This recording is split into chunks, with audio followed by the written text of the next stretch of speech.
Mga Japanese certified blooms na rin spotted sa BINI concert sa Philippine Arena.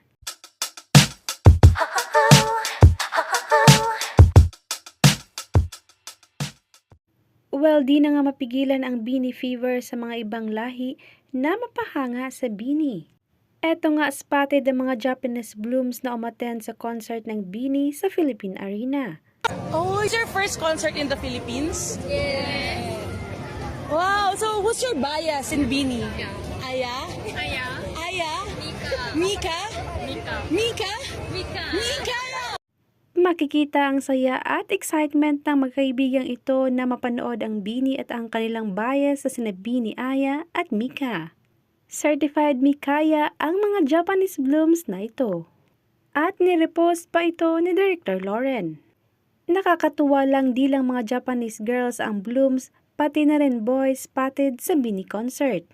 Making extra effort ang mga Japanese blooms na ito with their t-shirt, colored pens, and creativity.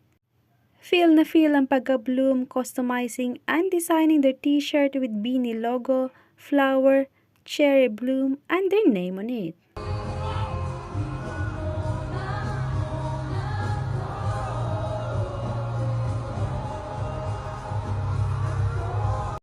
At ang kanilang bias naman ay si BINI Joanna at BINI Gwen. Makaproud lang makita ibang mga lahi na humahanga sa BINI at nagpapakita ng kanilang suporta. Certified mga Japanese blooms ang mga ito.